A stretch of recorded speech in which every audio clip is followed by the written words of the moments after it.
Hello, good morning class. Today's again I am discussing about replication of DNA. तो आज हम replication of DNA के बारे में डिस्कस करेंगे और लास्ट लेक्चर में भी हमने रेप्लिकेशन के बारे में डिस्कस किया। ठीक है, डीएनए कैसे रेप्लिकेट होता है और मतलब हाँ, डीएनए रेप्लिकेशन, ट्रांसक्रिप्शन, ट्रांसलेशन के बारे में हमने बताया था। ठीक है, कुछ हमने डिस्कस किया था heavy DNA, light DNA and intermediate DNA. ठीक है, तो आप जानते हैं डीएनए की जो स्ट्रैंड्स होती है, बोथ स्ट्रैंड 3' to 5' और 5' to 3'। तो डीएनए या डबल हेलिकल फॉर्म, ये कैसे होते हैं? डबल हेलिकल फॉर्म में होते हैं। क्लियर हो गया? अगर हमने डीएनए को N15 मीडियम में हम कल्चर कराते हैं, N15 मीडियम में हम कल्चर कराते हैं, तो वो उसके डीएनए की बोथ स्ट्रैंड्स कैसे होंगी? N15 होंगी और वो हैवी डीएनए कहलाएगा। ठीक है, मैंने पहले भी बता चुका हूँ, अगर बोथ स्ट्रैंड्स N15 हैं तो वो क्या कहलाएगा? Heavy DNA. ठीक है, हैवी डीएनए। अगर डीएनए के बोथ स्ट्रैंड्स N14 हैं, डीएनए की बोथ स्ट्रैंड्स N14 हैं, N14 A B strand N14 है, ए बी स्ट्रैंड N14 है, तो कैसा होगा? Light DNA. क्लियर होगा? अगर डीएनए के एक स्ट्रैंड से N15 है, अगर जो डीएनए है, डीएनए की एक जो स्ट्रैंड से है N15 होगी और एक स्ट्रैंड से N14 होगी। ठीक है, तो ये क्या कहलाएगा? Intermediate DNA. तो यही हमने हैवी डीएनए और लाइट डीएनए और इंटरमीडिएट डीएनए के बारे में बताया था। ठीक है, N15 मीडियम में कल्चर कराएंगे तो हैवी डीएनए बनेगा, डीएनए वाला बैक्टीरिया बनेगा, और N14 वाले मीडियम में कल्चर कराएंगे तो लाइट डीएनए मिलेगा और इंटरमीडिएट।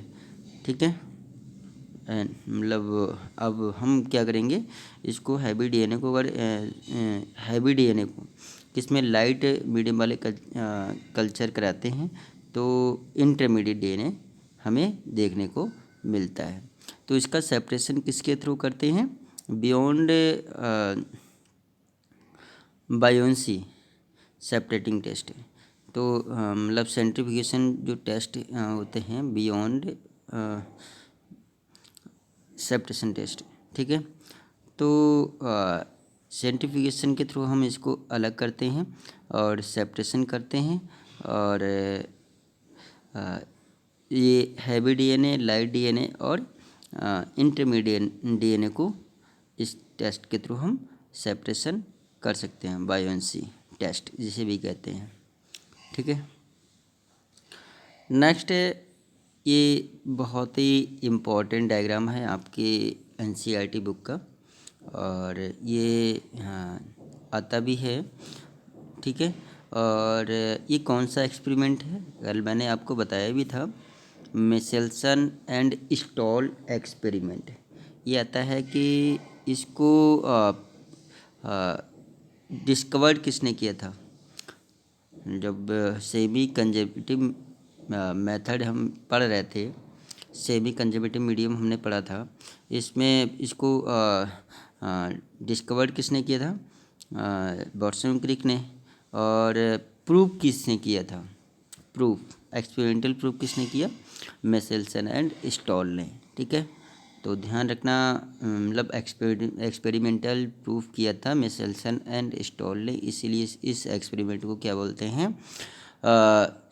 इसे ये मिचेल्सन एंड स्टॉल एक्सपेरिमेंट के रूप में भी आता है, बोर्ड एग्जाम में पूछ लेते हैं। ठीक है, और आपके प्रैक्टिकल जो टेस्ट होता है उसमें भी बोर्ड में पूछ लिया जाता है। ठीक है। तो ये हैवी डीएनए, ये भी कैसा होगा, हाइब्रिड डीएनए कहलाएगा या इंटरमीडिएट डीएनए कहलाएगा, और ये लाइट डीएनए। तो मैंने आपको बताया भी था कि ये के ट्यूब होती है, ट्यूब में अगर हैवी डीएनए होगा तो वो नीचे होगा, लाइट डीएनए होगा तो वो ऊपर होगा, और इंटरमीडिएट डीएनए होगा तो वो मिडिल फॉर्म में होगा। तो साइंटिफिक मतलब बायोप्सी टेस्ट के थ्रू हम इसको हम देखते हैं, ठीक है। नेक्स्ट ये रेप्लिकेशन, तो मैंने आपको बताया था कि रेप्लिकेशन कैसे होता है, रेप्लिकेशन कैसे होता है। तो अगर हमने क्या लिया, एक डीएनए लिया, ठीक है, हैवी डीएनए लिया, तो उसमें हैवी डीएनए में बोथ स्ट्रैंड्स कैसे होंगी, हैवी डीएनए की बोथ स्ट्रैंड्स से अलग अलग होंगी, सॉरी N15 होंगी, ठीक है। और जो इंटरमीडिएट डीएनए लेते हैं, इंटरमीडिएट डीएनए, तो उसकी एक स्ट्रैंड जो होगी टेम्पलेट होगा, एक स्ट्रैंड जो ओरिजिनल मतलब ओल्ड होगा वो N15 होगा, और जो न्यू बनेगा N14 रहेगा इंटरमीडिएट। तो यहाँ पर हम देखते हैं ये, ठीक है। और जो इसको हमने दूसरी स्टैंड्स राइट से दिखा रखी। तो जो ब्लैक वाली होगी N15 से दिखा दो, और जो रेड वाली स्टैंड्स है उसको हमने N14 से दिखा दिया, ठीक है। दीज आर इंटरमीडिएट डीएनए, कैसा है, इंटरमीडिएट डीएनए, क्लियर हो गया। इसको हमने, ये इंटरमीडिएट डीएनए कैसे फॉर्म हुआ, ये इंटरमीडिएट डीएनए, चलो हम यहाँ से देखते हैं। बट एक हैवी डीएनए है, these are intermediate DNA. Heavy DNA के बोथ स्ट्रैंड से कैसे होंगे, N15 होंगे। तो ये हमने ले लिया हैवी डीएनए, इसकी बोथ स्ट्रैंड्स कैसे होंगी, N15 होगी, इसकी भी N15 होगी। दोनों को हमने ब्लैक से शो किया, क्लियर हो गया। अब इसको हमने N14 वाले मीडियम में ग्रो किया। जो ये इस टाइप का जो बैक्टीरिया होगा, हैवी डीएनए वाला बैक्टीरिया होगा, उसको हमने ग्रो किया किसमें, N14 वाले मीडियम में, N14 वाले मीडियम में हमने ग्रो किया। तो इसमें हम देखेंगे तो एक इंटरमीडिएट डीएनए मिलेगा। तो कैसा मिलेगा, हाइब्रिड डीएनए या इंटरमीडिएट डीएनए, इस टाइप का मिलेगा, ठीक है। तो इसकी दो फॉर्म्स आएंगे, एक तो ये बनेगी और एक ये बनेगी। ये दोनों स्टैंड्स अलग अलग हो जाएंगी, ये भी अलग हो जाएगी, ये भी अलग हो जाएगी। तो ए बी स्टैंड्स कैसी है, N15 है, और ए बी स्टैंड्स N15 है, क्लियर हो गया। N15 है, ध्यान रखना बेटा, ये N15 है, क्लियर हो गया। अब ये कल्चर हो रहा है किसमें, N14 वाले मीडियम में कल्चर हो रहा है। तो N14 को हमने किससे डिनोट किया था, रेड वाले से शो किया था। तो इसकी जो ये फॉर्म बनेगी और ये नया स्टैंड्स बनेगा,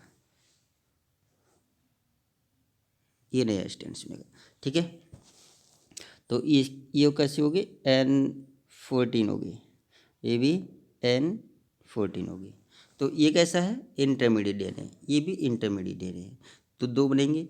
तो ये फर्स्ट जनरेशन कहलाएगी, ये कैसी जनरेशन कहलाएगी, फर्स्ट जनरेशन। और इस फर्स्ट मतलब इसका जो टाइम पीरियड होता है 20 मिनट्स का, 20 मिनट्स का टाइम पीरियड होता है, क्लियर हो गया। 20 मिनट्स का टाइम पीरियड होता है। और जिसमें जो 18 नट्स होते हैं, 18 नट, पूरा 20 मिनट्स में डीएनए जो सेल होती है वो डिवाइड हो जाती है, बैक्टीरिया होता है वो डिवाइड हो जाता है, एक बैक्टीरिया से मतलब बहुत दूसरा बैक्टीरिया बन जाएगा, या एक सेल से दूसरी सेल बन जाएगी। तो सेल साइकिल में हमने पढ़ा था, दो फेज होती हैं सेल साइकिल, एक तो इंटरमीडिएट फेज होती है और दूसरा एम फेज होती है। तो एम फेज में सेल डिवाइड होती है और इंटरमीडिएट सेल में क्या होता है इंटरफेज में, क्या होता है जो सेल ऑर्गेनल्स होते हैं, साइटोप्लाज्म होता है, डीएनए का रेप्लिकेशन होता है, ठीक है। बहुत सारी प्रिपरेटरी फेज भी वो कहते हैं इसे, इंटरफेज को सबसे लॉन्गेस्ट फेज होती है। तो इसमें जो इंटरफेज होती है सेल साइकिल की, वो 18 मिनट्स की होती है। कितने मिनट्स की? 18 मिनट्स की। तो 18 मिनट्स में सेल क्या करेगा, अपने आप को इंक्रीज करेगा, साइज में इंक्रीज करेगा, और साइटोप्लाज्म में इंक्रीजमेंट होगा, और डीएनए का रेप्लिकेशन होगा। केवल इतना होगा 18 मिनट्स में। रेस्ट तो 22 मिनट्स बचा है। टोटल 20 मिनट्स में सेल डिवाइड होती है, तो सेल ग्रोथ इंटरफेज तो केवल 18 मिनट्स में 18 मिनट में तो इंटरफेज होगी। जो एम फेज होती है वो 2 मिनट में कंप्लीट होती है, ठीक है। टोटल 20 मिनट्स में सेल डिवाइड। तो एम फेज में क्या होती है, सेल डिवाइड होती है, ठीक है। 11th क्लास में आपने ये पढ़ा होगा। तो ये भी पूछ लेते हैं कि मतलब 18 मिनट्स में इंटरफेज कंप्लीट होती है, और टोटल जो सेल डिवाइड होती है, इंटरफेज में सेल ग्रोथ होती है, और सेल डिवीजन एम फेज कहलाती है। तो मतलब पूरी सेल डिवाइड हो जाती है, एक से दूसरी सेल में कन्वर्ट हो जाती है एम फेज में, ठीक है। तो टोटल जो टाइम पीरियड है वो कितना है, 20 मिनट्स है। टोटल टाइम पीरियड 20 मिनट्स है, ठीक है। तो जो ये फर्स्ट जनरेशन कहलाएगी, ये क्या कहलाएगी, फर्स्ट जनरेशन, ठीक है। जो नया डीएनए बनेगा, जो ये नया डीएनए बना हुआ है, इसमें एक स्टैंड तो जो ग्रीन से दिखा रहेगा, एक रेड से दिखा रहेगा। तो रेड वाला तो N15 है, रेड वाला N15 है, मीडियम हैवी डीएनए है। ये हैवी डीएनए से इंटरमीडिएट डीएनए या हाइब्रिड डीएनए बना है। ये क्या है, हैवी डीएनए, ये वाला हैवी डीएनए है। और हैवी डीएनए से क्या बना, हाइब्रिड डीएनए बना, ठीक है। हाइब्रिड डीएनए या इंटरमीडिएट डीएनए जिसे हम बोलते हैं। इसमें एक की जो एक ये वाली जो रेड वाली है, रेड वाली स्टैंड से वो कैसी है, ओल्ड है, ओल्ड है। जो नया टेम्पलेट्स बना ये ग्रीन वाला है, ठीक है। ये N14 वाला होगा, और N15 ये रेड वाला होगा, ठीक है। तो एक जो नया स्टैंड बनेगा वो N14 का बनेगा, और एक पुराना स्टैंड होगा, एक नया स्टैंड होगा। तो इसी को क्या बोलते हैं, इंटरमीडिएट या मतलब हाइब्रिड डीएनए, ठीक है। हाइब्रिड डीएनए में N15 और N15 होगा, ठीक है। ये फर्स्ट जनरेशन हो गई। तो फर्स्ट जनरेशन क्लियर हुआ। अच्छा, फर्स्ट जनरेशन एक बार जब रेप्लिकेट होता है, सॉरी मतलब सेल डिवाइड होती है, ये डीएनए रेप्लिकेशन होता है, तो वो उसमें 20 मिनट्स लगता है, और उसे फर्स्ट जनरेशन कहलाते हैं। सेकंड जनरेशन में ये फर्स्ट जनरेशन बना, ठीक है। अच्छा, यहाँ पर हम देखते हैं सेकंड जनरेशन। यहाँ पर हम देखते हैं सेकंड जनरेशन, ठीक है। इतना क्लियर हुआ कि ये फर्स्ट जनरेशन है, ये इतना आपको क्लियर हो गया।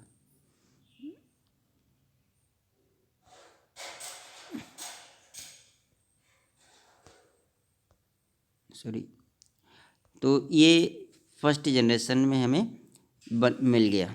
अब इसका हम क्या करते हैं, ये हमें मिल गया, ठीक है। ये फर्स्ट जनरेशन, इससे हमने ये बना लिया, ये बना लिया। अब इसकी हम सेकंड जनरेशन करते हैं, इसकी हम क्या करते हैं, सेकंड जनरेशन करते हैं। तो पहला वाला डीएनए ले लो। तो एक तो N15 ब्लैक वाली है, चलो ये N15 कैसी है, ब्लैक वाली है। N14 कैसी है, ये रेड वाली है, ठीक है। ये रेड वाली है। तो ये डीएनए के हमने दोनों स्ट्रैंड्स निकाल ली, क्लियर हो गया। अब इस दूसरे वाले डीएनए की N15 जो है वो ब्लैक वाली है, और N14 जो है वो रेड वाली है। तो दोनों स्ट्रैंड्स की, दोनों डीएनए की दोनों स्ट्रैंड्स हमने अलग अलग कर ली। अब इसको हमने N14 वाले मीडियम में कल्चर कराया। N14 वाला रेड से हम शो कर रहे हैं, तो इसका भी ये मतलब रेड बनेगा, इसका भी रेड बनेगा, और ये भी रेड बनेगा, और ये भी रेड बनेगा, ठीक है। तो यहाँ पर ये जो बना, ये फर्स्ट जनरेशन थी, और ये जनरेशन कौन सी है, सेकंड जनरेशन है। इसमें भी 20 मिनट्स लगेगा। कितना लगा, 20 मिनट्स में। तो 1 से 2 बने, 2 डीएनए, और 2 से 4 डीएनए बने। अब यहाँ पे तो सभी इंटरमीडिएट लाइट डीएनए बना। यहाँ पर देखेंगे बेटा, सेकंड जनरेशन में सभी कैसे, दोनों स्टैंड्स कैसे, दोनों डीएनए कैसे बने, एक डीएनए ये, एक डीएनए ये है। तो यहाँ पर तो दोनों कैसे बने, लाइट डीएनए बने, सॉरी मतलब हाइब्रिड डीएनए या लाइट इंटरमीडिएट डीएनए बोलते हैं, इंटरमीडिएट या हाइब्रिड डीएनए बने, क्योंकि एक नया स्टैंड है, एक पुराना स्टैंड है।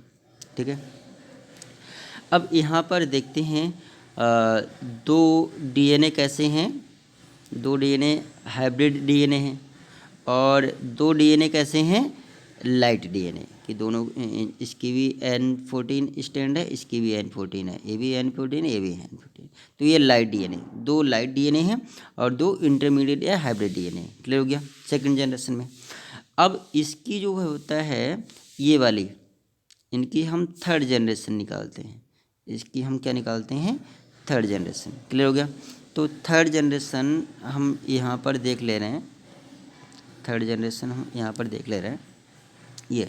तो पहले फर्स्ट डीएनए की, ये पहला डीएनए है, सॉरी ये पहला है, ये दूसरा है, ये तीसरा है और ये चौथा है। तो पहला डीएनए की हम स्टैंड्स देख रहे हैं, तो ब्लैक स्टैंड, एक ब्लैक है एक वाइट मतलब रेड है, तो एक हमने ब्लैक ले लिया और एक हमने रेड ले लिया। ठीक है, दो स्टैंड्स ले, ये पहले डीएनए की दोनों स्टैंड्स हमने ये ले ली। अब दूसरे डीएनए की दोनों कैसी हैं रेड है, तो दूसरे डीएनए की हमने दूसरे डीएनए की हमने दोनों रेड ले ली। ठीक है, दो डीएनए के स्टैंड्स हो गए। तीसरा डीएनए एक ब्लैक है और दूसरा रेड है, तो एक तो हमने ब्लैक ले ली, एक हमने ब्लैक ले ली और एक हमने रेड ले ली, एक हमने रेड ले ली स्टैंड्स, तीसरे डीएनए की है। चौथा डीएनए की दोनों स्टैंड्स रेड है, तो ये हमने दोनों स्टैंड्स कैसी ले ली रेड ले ली। ठीक है, ये सभी मतलब कितने चार डीएनए हैं, चार की मतलब 8 स्टैंड, 1 2 3 4 5 6 7 8 स्टैंड्स हैं। और N14 वाले मीडियम में कल्चर कराएंगे तो सभी कैसे हो जाएंगे रेड ही होंगे, ये सभी स्टैंड्स कैसे होंगे रेड होंगे।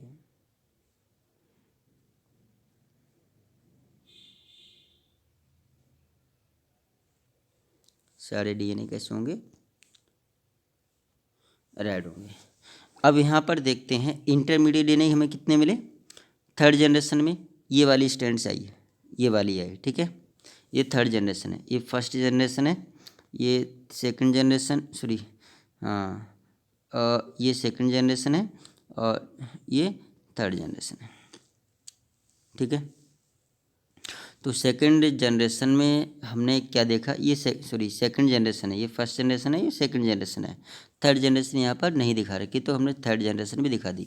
सेकंड जनरेशन में दो कैसे मिले लाइट मिले और दो कैसे मिले इंटरमीडिएट बने, तो यहाँ पर हमने सेकंड जनरेशन में दो क्या दिखाया लाइट दिखाए और दो इंटरमीडिएट दिखाए। ठीक है, और थर्ड जनरेशन में क्या होगा, दो तो इंटरमीडिएट मिल रहे हैं थर्ड जनरेशन में, और 3 और 2 5, एक 6, 1 2 3 4 5 6, ये 6 कैसे मिल रहे हैं इन लाइट डीएनए मिले हैं। ठीक है, तो लाइट डीएनए और थर्ड जनरेशन में 6 लाइट डीएनए मिल रहे हैं और 2 कैसे मिल रहे हैं इंटरमीडिएट मिल रहे हैं। तो हमने 3 जनरेशन दिखा रखी हैं, फर्स्ट जनरेशन सेकंड जनरेशन और थर्ड जनरेशन। 3 जनरेशन तक हमने ये डीएनए का रेप्लिकेशन आपको बताया, सभी मतलब 20 मिनट्स का होता है। तो इसमें तो केवल 2 जनरेशन को शो कर रखा है, फर्स्ट जनरेशन और सेकंड जनरेशन। ठीक है, थर्ड जनरेशन में हमने ये दिखा रखा है। तो ये हैवी डीएनए है और ये मतलब हाइब्रिड डीएनए है और ये कैसे हैं लाइट डीएनए। ठीक है, यहाँ पर ये जो आपको दे रखा है बहुत ही इम्पोर्टेंट डायग्राम एनसीईआरटी का है, सेमी कंजर्वेटिव मीडियम का, तो इसके बारे में हम थोड़ा डिस्कस करेंगे। नेक्स्ट कुछ मतलब ये दे रखे हैं, क्वेश्चंस भी दे रखे हैं इसमें। If an intermediate DNA is allowed, intermediate DNA, अब यहाँ पर दे रखा है इफ़ एन इंटरमीडिएट डीएनए हो। ठीक है, इंटरमीडिएट डीएनए अभी मैंने बताया था, एक तो ये इंटरमीडिएट डीएनए है, इंटरमीडिएट में एक स्टैंड कैसी होगी N15 की होगी और एक स्टैंड से N14 की होगी। तो हमने N15 वाले को हमने ब्लैक से दिखा दिया N15, और N14 वाले मीडियम को हम स्टैंड को हमने रेड से दिखा दिया। ठीक है, तो ये कौन सा इंटरमीडिएट डीएनए है। तो मतलब intermediate DNA is allowed to replicate, ये रेप्लिकेट करते हैं इन अ नॉर्मल मीडियम में। किस मीडियम में रेप्लिकेट करते हैं? N14 वाले नॉर्मल मीडियम में रेप्लिकेट करते हैं। N14 वाले नॉर्मल मीडियम में रेप्लिकेट करते हैं, having normal medium up to 3 generation what percentage of DNA will resembled with the percentage DNA. तो मतलब 3rd जनरेशन तक कराएंगे तो मतलब इसमें कितना परसेंटेज निकलेगा डीएनए का। ठीक है, ये देखना है हमें, इसमें परसेंटेज फाइंड आउट करने हैं 3 जनरेशन तक। तो इसमें इंटरमीडिएट डीएनए को 3 जनरेशन तक हम रेप्लिकेट करेंगे। कीजिए, कर सकते हैं। ठीक है, तो इसमें हमने पहली जनरेशन चलो देख लेते हैं। इसका हमने एक तो ब्लैक स्टैंड से, चलो एक हमने रेड स्टैंड ले लिया और एक हमने इसका ब्लैक स्टैंड ले लिया। ठीक है, ब्लैक स्टैंड ले लिया और तो N14 वाला मीडियम हमने रेड से दिखा रखा है, तो इसको हमने रेड से दिखा दिया है। ठीक है, तो एक पहली जनरेशन में मतलब 50-50% एक कैसा आ रहा है, इंटरमीडिएट आ रहा है, और एक कैसा आ रहा है, लाइट आ रहा है। ठीक है, अब F1 जनरेशन में, फर्स्ट जनरेशन में। अच्छा, सेकंड जनरेशन की बात कर रहे हैं, सेकंड जनरेशन। ठीक है, सेकंड जनरेशन में चलो इसको हमने पहले वाले डीएनए, ये वाला डीएनए है, इसकी दोनों स्टैंड को हमने लेंगे, इसकी हम दोनों स्टैंड को ले लेंगे और इसकी हम दोनों स्टैंड को ले लें। ठीक है, एक पहले वाली एक ब्लैक है, एक रेड है। ठीक है, और दूसरे डीएनए है एक, दोनों कैसी हैं, रेड है। ठीक है, ये हमने सेकंड जनरेशन लिया है, तो इसमें कैसा बनेगा,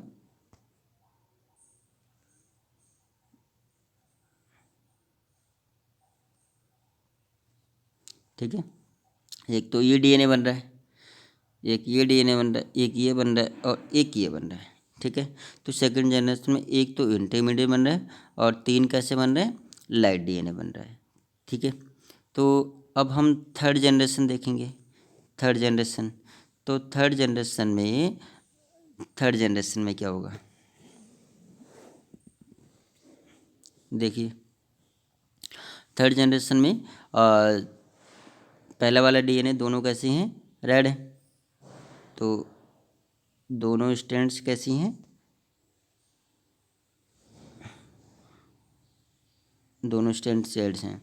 और सेकंड वाले डीएनए में एक स्ट्रैंड रेड है और दूसरा ब्लैक है। थर्ड वाले में भी दोनों स्ट्रैंड्स कैसी हैं, रेड हैं, और फोर्थ वाले में दोनों स्ट्रैंड्स कैसी हैं, रेड हैं। ठीक है, तो इनका हम चलो डीएनए बनाते हैं, एक तो ये बनेगा, एक ये बनेगा, एक ये बनेगा और एक ये बनेगा, एक ये बनेगा, एक ये बनेगा, एक ये बनेगा, एक ये बनेगा। ठीक है, तो ये है, तो इसमें बताइए कितना बन रहा है। एक तो एक कैसा बन रहा है, इंटरमीडिएट बन रहा है, और ये सभी 7 कैसे बन रहे हैं, और ये सभी कैसे बन रहे हैं, लाइट डीएनए बन रहा है। ठीक है, तो इसकी परसेंटेज क्या आएगी, ये आएगी। ठीक है, 1/7 क्या आएगी, 1/7 होगी। तो 1 कैसा है, इंटरमीडिएट है, और 7 कैसे हैं, लाइट डीएनए। ठीक है, तो इसकी परसेंटेज हम फाइंड आउट कर सकते हैं। ठीक है, नेक्स्ट हम देखते हैं, इसको हमने दिखा रखा है दूसरा क्वेश्चन, सेकंड क्वेश्चन। तो सेकंड क्वेश्चन कौन सा है, if an DNA is having radio active in both strands हैं, दोनों स्ट्रैंड्स डीएनए के रेडियो एक्टिव हैं। ठीक है, तो हमने ये दोनों स्ट्रैंड जो हैं ये रेडियो एक्टिव हमने दिखा रखे हैं। तो रेडियो एक्टिव कोई चीज़ नहीं है, एक हमने सिंबल दिखा रखा है, दोनों को स्टार से दिखा रखे हैं, रेडियो एक्टिव। दोनों स्टैंड कैसे हैं, रेडियो एक्टिव हैं, ठीक है, बोथ स्टैंड्स हैं। तो if is allowed to replicate, ये रेप्लिकेट करते हैं नॉन रेडियो एक्टिव मीडियम से। तो नॉन रेडियो एक्टिव मीडियम को हमने बगैर बगैर स्टार से दिखा दिया। तो यहाँ पर हमने दो स्टैंड ले लिए, दोनों को हमने ये अलग अलग कर लिया। पहली वाली जनरेशन ये है फर्स्ट जनरेशन, तो इसको हमने क्या किया, मीडियम में कल्चर कराएंगे 2 जनरेशन तक, 2 जनरेशन तक कराते हैं, ठीक है, 2 जनरेशन तक कराते हैं।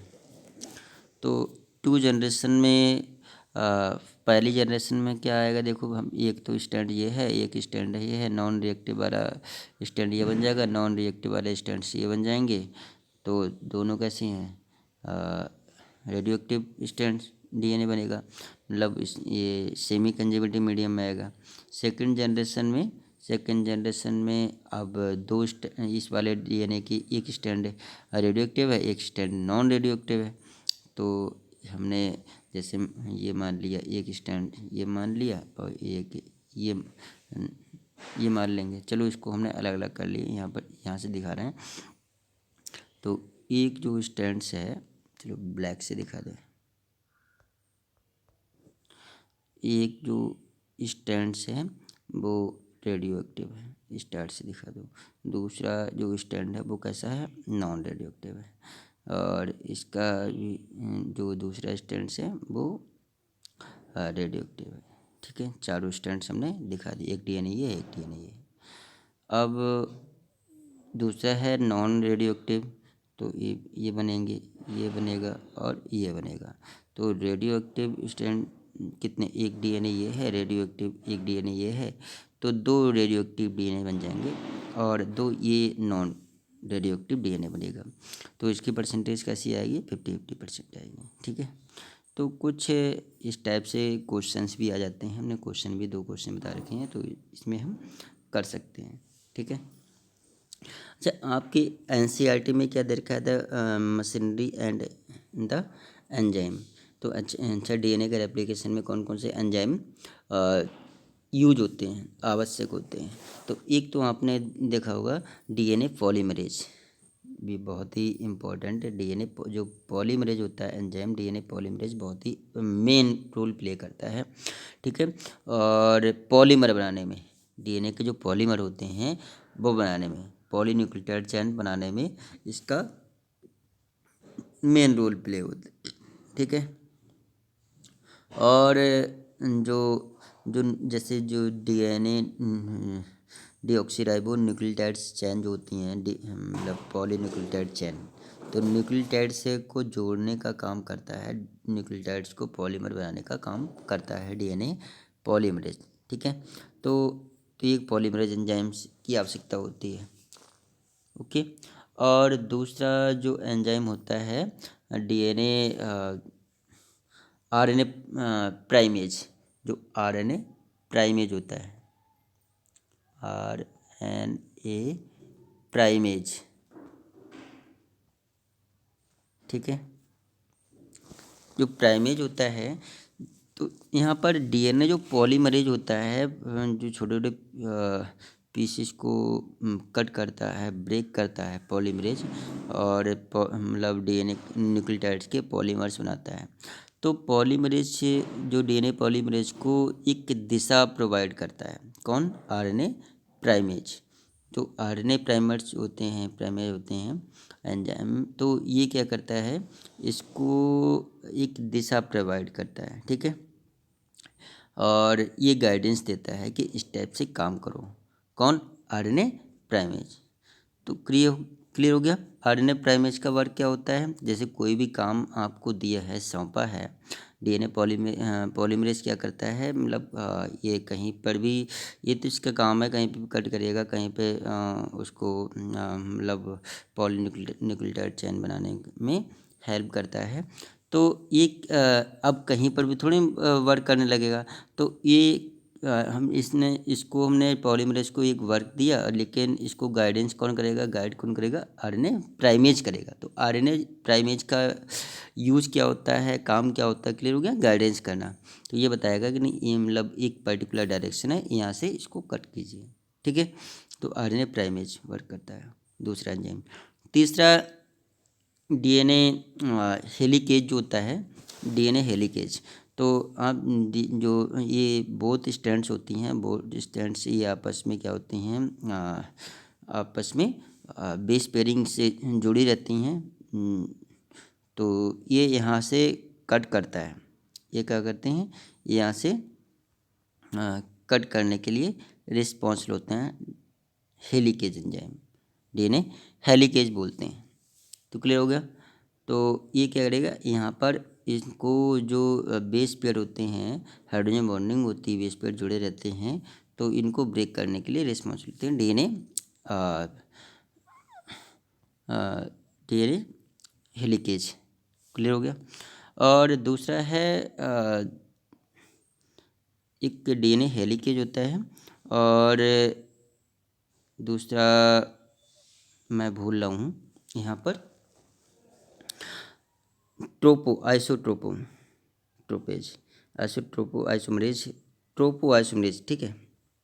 ट्रोपो आइसोमरेज जो एंजाइम होता है, ये क्या करता है, कहीं के अगर जो ये उलझ जाता है या मोर कॉम्प्लिकेटेड रोप बन जाती है, जो डीएनए की एक रोप ही होती है, एंटीपैरेलल होते हैं, तो इसको जब खोलते हैं तो एक गांठ जैसी बन जाती है।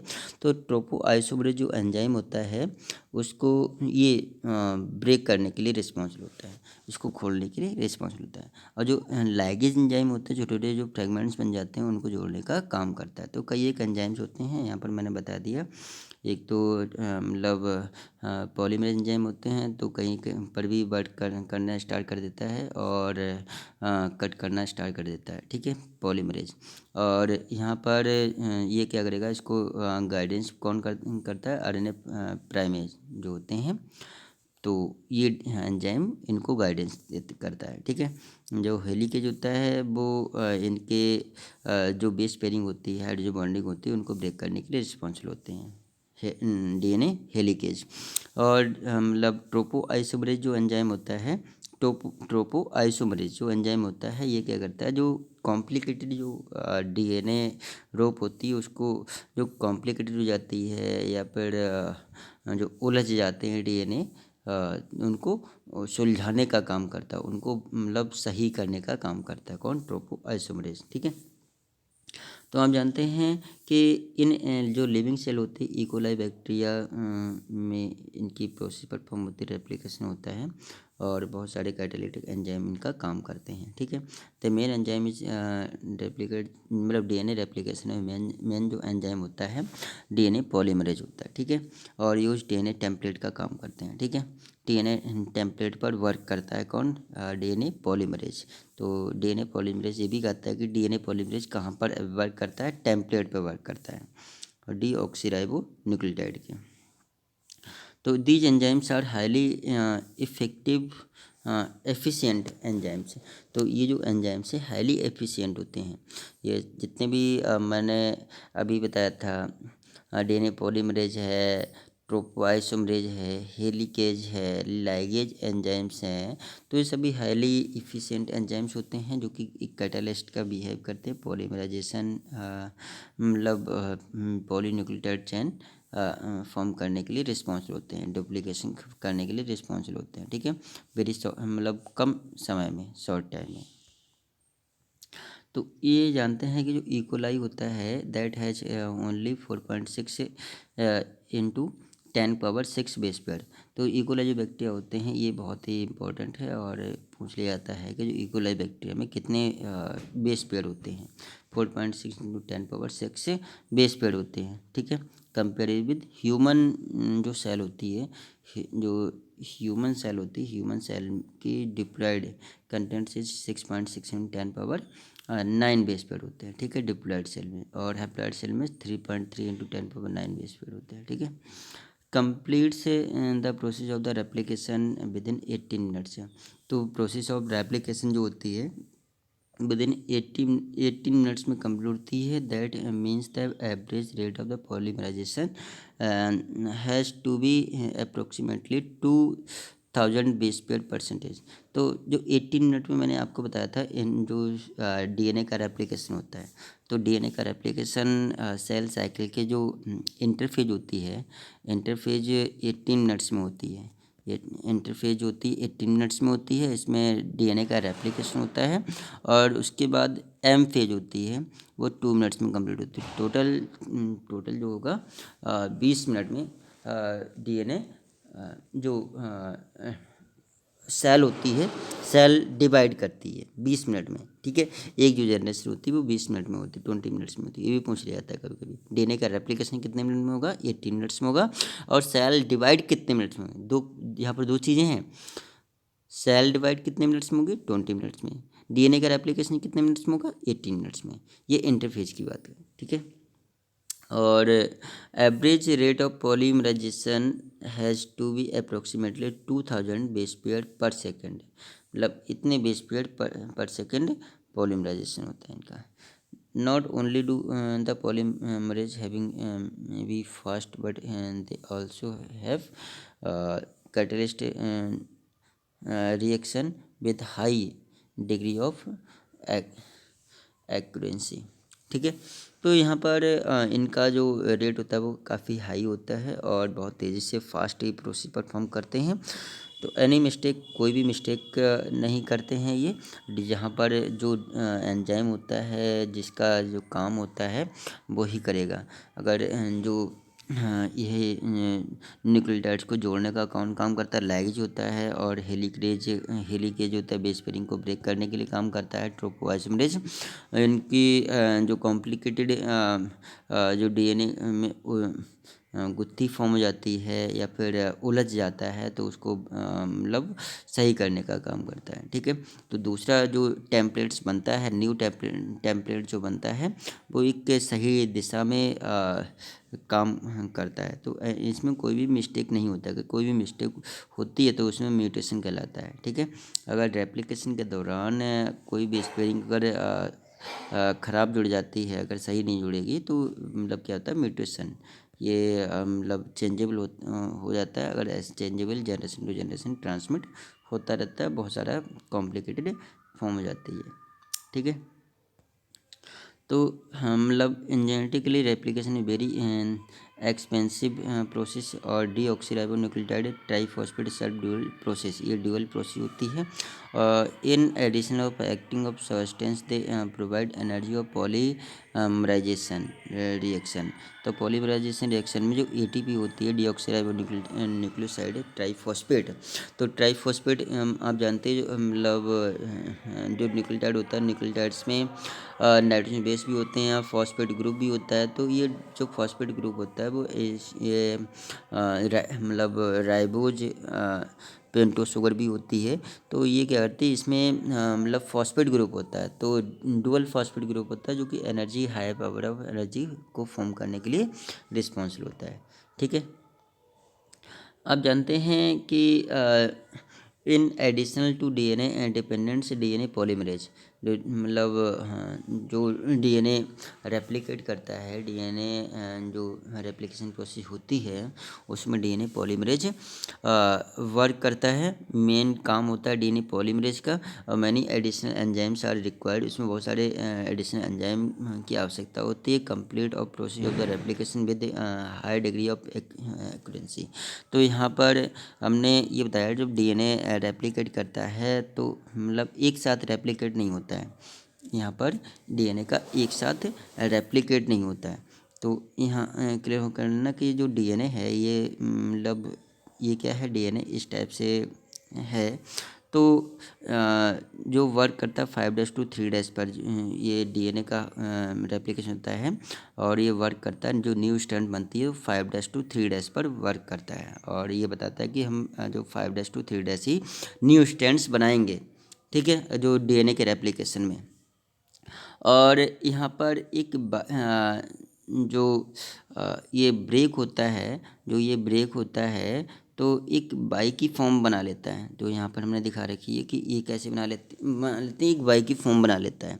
तो एक पर्टिकुलर पॉइंट से ब्रेक करेगा, एक पर्टिकुलर पॉइंट्स पे, यानी कि एक ही साथ जो पूरा डीएनए स्टैंड से ओपन हो जाएगा और अब फिर बाद में बनाएगा। ब्रेक के ओपनिंग ये जो एंडिंग पॉइंट्स होता है, तो वहाँ से एक पर्टिकुलर पॉइंट से ये ओपन होता है, एक पर्टिकुलर पॉइंट से ओपन होता है, ठीक है। और वहाँ से अपना जैसे ये डीएनए है, एक यहाँ से मान लो एक पर्टिकुलर डीएनए है, ठीक है। और इसकी जो ओपनिंग फॉर्म है, ये जो मतलब स्टार्टिंग जो एंडिंग होती है, यहाँ से ये ओपन हो जाएगा, यहाँ से ये ओपन होने लगेगा, तो बाई स्ट्रक्चर्स बना लेता है, ठीक है। कैसी स्ट्रक्चर बना लेगा? By structure. तो ओपनिंग जो फॉर्म होती है, ये जो opening form of DNA helix की होती है, तो यहाँ से ये अपना वर्क स्टार्ट कर देगा, यहाँ से वर्क स्टार्ट कर देगा और डीएनए का रेप्लिकेशन यहाँ से, ये डीएनए का रेप्लिकेशन यहाँ से कर देगा। तो ठीक है। तो ये for long DNA molecule since and the two strands of DNA can not be separated. तब दोनों डीएनए एक साथ सेपरेट नहीं करते हैं, मतलब पूरे जो बोथ स्ट्रैंड्स होती हैं, दोनों स्ट्रैंड्स एक साथ सेपरेट नहीं होती। कैसे? धीरे धीरे सेपरेट होती हैं, एक पर्टिकुलर पॉइंट्स पर सेपरेट होती हैं, पर्टिकुलर पॉइंट से। इसे ओरिजन पॉइंट्स भी कहते हैं, ओरिजन रेप्लिकेशन पॉइंट्स भी कहते हैं। और ये बाई फॉर्म में होती है, ठीक है। और इसे रेप्लिकेशन फॉर्क भी कहते हैं। रेप्लिकेशन फॉर्क है मतलब एक पर्टिकुलर पॉइंट से मतलब ये रेप्लिकेट होता है, पर्टिकुलर पॉइंट से रेप्लिकेट होता है और बाई की फॉर्म में कन्वर्ट हो जाता है, ठीक है। ये नहीं पूरा स्टैंड से एक साथ खुल जाएगा और बाद में रेप्लिकेट करेगा। तो एक एंडिंग जो पॉइंट होता है, वहाँ से ये ओपन होता है और वहाँ से स्टार्ट हो जाता है रेप्लिकेट करना, ठीक है। तो ये स्टैंड्स बनाता है, okay. And entire length and replication occurs with in small opening points. तो ये छोटे जो ओपनिंग पॉइंट्स होती है उसको वहाँ से रेप्लिकेट करता है और डीएनए हेलिक्स से refer to as is known as replication fork. इस पॉइंट्स को क्या बोलते हैं? Replication fork. जहाँ से ये स्टार्ट होता है, रेप्लिकेट करना स्टार्ट होता है, तो उस पॉइंट्स को क्या बोलेंगे? रेप्लिकेशन फॉर्क कहते हैं। क्लियर हो गया? तो ये हमने दिखा रखा है रेप्लिकेशन कैसे करता है एक पर्टिकुलर डीएनए है। तो ये डीएनए का जो जो एंडिंग पार्ट होता है, एक ओपनिंग मतलब एक पार्ट हुआ तो वहाँ से ही ओपन हो जाएगा, ये वहाँ से क्या हो जाएगा? ओपन हो जाएगा, बाइजेट फॉर्म बनाएगी और यहाँ यहीं से मतलब एक नई स्टैंड्स बनना स्टार्ट कर लेगी। तो मान लीजिए ये हमने 3' to 5' मान लिया और ये 5' to 3' मान लिया, ठीक है। 5' to ये हमने मान लिया 3', ये 5' to 3' मान लिया, ठीक है। तो जो नया स्टैंड्स बनता है, जो नई स्टैंड्स बनती है वो वर्क करता है 5' to 3' पर वर्क करता है। 5' to 3' बनाएगा, ठीक। जो नया स्टैंड बनेगा वो 5' to 3' बनेगा। तो ये एक दूसरे के अपोजिट फॉर्म होती है, एक दूसरे की कॉम्प्लीमेंट्री फॉर्म होती है। तो ये किस स्टैंड्स पे बनेगा? 3' to 5' पे बनेगा, क्योंकि ये 3' to 5' है। तो यहाँ जो नया स्टैंड्स बनेगा ये 5' to 3' बनेगा, ठीक है। तो यही तो मतलब इसी को तो ये कैसा होता है? सीधी फॉर्म है, ये 5' to 3' ही सीधी फॉर्म है। तो इसे कंटिन्यूस स्टैंड्स भी कहते हैं, ये या लीडिंग स्टैंड्स। लीडिंग स्टैंड या कंटिन्यूस, ये कंटिन्यूस फॉर्म होती है, सीधी जो फॉर्म होती है वो कंटिन्यूस फॉर्म होती है। और यहाँ से अब ये जो दूसरा है 3' to 5' है। अब यहाँ अगर ये कंटिन्यूस से देखेंगे तो ये यहाँ पर 5' to 3' नहीं बन पाएगा, क्योंकि ये भी 5' to 3' है। तो यहाँ से 5' to 3' कैसे बन जाएगा? लेकिन तो ये अपोजिट फॉर्म कहलाए होगी। लेकिन तो ये उल्टा बनेगा, यहाँ से बनेगा और ये 3' to 5' है। तो यहाँ पर नया स्टैंड बनेगा 5' to 3', ठीक है। ये इधर से बनेगा और ये इधर से बनेगा, अंदर से बनेगा। तो ये अंदर से वर्क करेगा, ठीक है। और जो अंदर से वर्क करता है तो वो छोटी छोटी फॉर्म बनाएगा, मतलब धीरे धीरे चलेगा, स्लो प्रोसेसिंग होगा। मतलब जो भी डीएनए बनेगा वो धीरे धीरे बनेगा, ठीक है। इस टाइप से बनेगा। तो इस टाइप की बनने की प्रोसेस क्या बोलते हैं? Discontinuous form.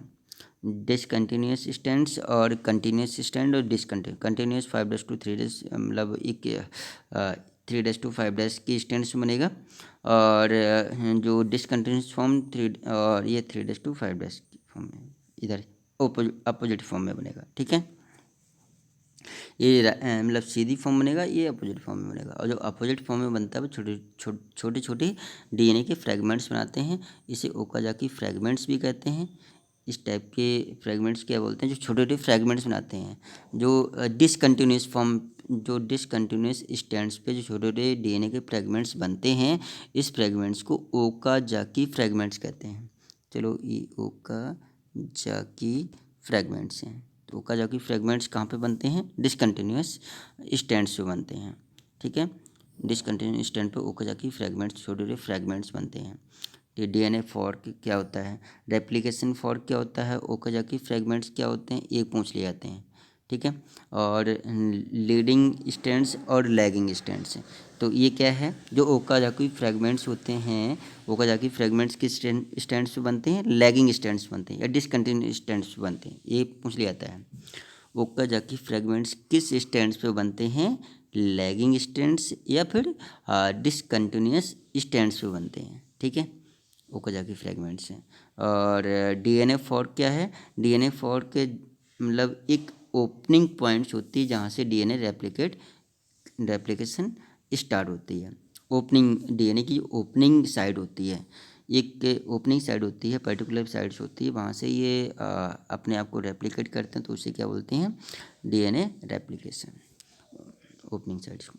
ठीक है, और ओरिजिन ऑफ रेप्लिकेशन भी मतलब एक जो डीएनए पॉलीमरेज जो एंजाइम होता है, डीएनए पॉलीमरेज क्या करेगा, कहीं पर एक पर्टिकुलर डीएनए पर वर्क करता है, वहाँ पर कट करता है, और वहीं से मतलब एक पर्टिकुलर पॉइंट्स होता है, और वहाँ से ये रेप्लिकेट करना स्टार्ट कर देता है, तो इसे डीएनए रेप्लिकेशन भी करते हैं। तो डीएनए जो पॉलीमरेज एंजाइम्स होता है, can not initiate process of the replication, also the replication does not initiate randomly, और ये मतलब इकोलाई बैक्टीरिया पर वर्क करता है, और रेप्लिकेशन ओरिजिनेट होती है, और एक पर्टिकुलर पॉइंट्स पे ओरिजिन होती है, उस ओरिजिन ऑफ रेप्लिकेशन कहते हैं। ठीक है, और जो सेल साइकिल होती है, रेप्लिकेट होता है, डीएनए का रेप्लिकेशन होता है, वो एस फेज में होता है। ठीक है, और एक पर्टिकुलर हाई डायरेक्शन कोऑर्डिनेट्स